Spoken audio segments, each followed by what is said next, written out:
Habang hindi pa po pinapirmahan ng Pangulo ang panukalang batas na yon.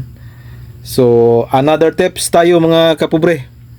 Magbigay tayo uli ng mga tips para mas maliwanag ang pagkapanalo kung ikaw ay papasok sa barangay, sa politika sa barangay. At ito lang po ay base po sa aking personal na karanasan mga kapobre.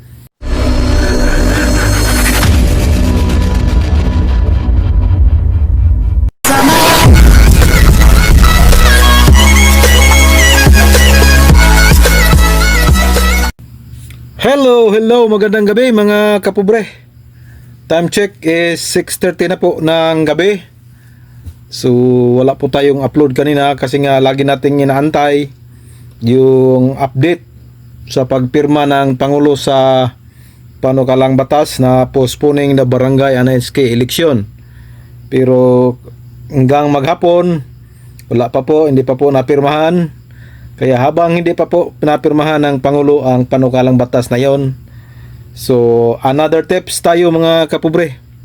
Magbigay tayo uli ng mga tips para mas maliwanag ang pagkapanalo kung ikaw ay papasok sa barangay, sa politika sa barangay. At ito lang po ay base po sa aking personal na karanasan mga kapobre. So nung una kong na-upload na tips na sinabi ko doon na dapat pag may plano kang pumasok sa politika ng barangay, tatakbo ka ng barangay chairman or barangay kagawad, ay dapat kumonsulta ka sa iyong mga kamag-anakan, mga kaibigan, mga barkada, mga kapitbahay, at lalong-lalo na kailangan mo ring kumuha ng simpatiya sa mga asosasyon sa inyong barangay kung mayroon man. So ngayong gabi ay pag-usapan na naman natin muli another tips. So tapos ka na doon, kumonsulta ka na. Tapos mas maganda pag positive yung feedback ng mga nakasalamuha mo na mga tao. So dito na ngayon papasok. Halimbawa ay papalapit na ang filing of certificate of candidacy. Dito na dapat mo ring i-consider ang factor na to kung ikaw ay sasama sa isang grupo or mag-independente ka lang. So may mga disadvantage at advantage kasi yon. So unahin natin tong kung gusto mong mag-independente. Ang advantage pag independente ka lang ay kabilang grupo ka makapasok. Kasi nga sabihin mo lang doon sa mga tauhan ng isang grupo na yung mga supporters nila, sabihin mo sa kanila na kung mananalo ka, independente ka naman, handa kang sumuporta sa kanilang kapitan. At pag sa kabila naman yung kausap mo, ganun din ang sasabihin mo para safety ka makapasok sa magkabilang panig.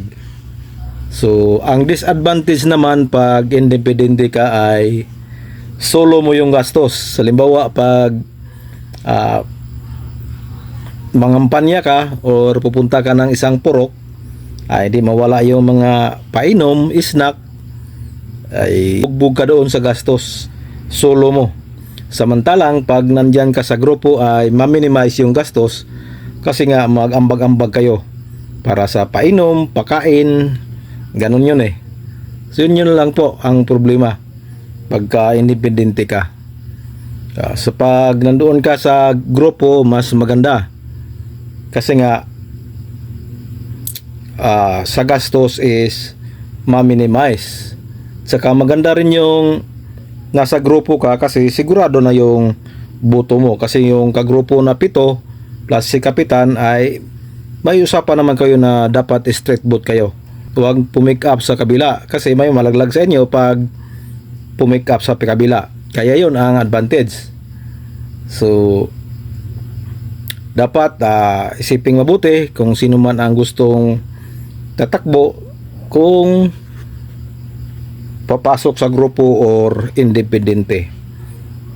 Ang independente lang dapat mayroon kang sapat na pinansyal. Dahil pag may sapat kang pinansyal, panigurado ang panalo mo. Kasi kabilang panig ka makapasok eh. So kailangan mo lang ng mas malaki na pinansyal or funding. Dito kasi sa grupo may usapan yon na street boot talaga yon. So siguro yun lang muna. Yun lang ang aking ipaabot sa inyo. Tips kung independente or papasok sa grupo. So sana naintindihan nyo at sana nakakuha kayo ng kunting kaalaman.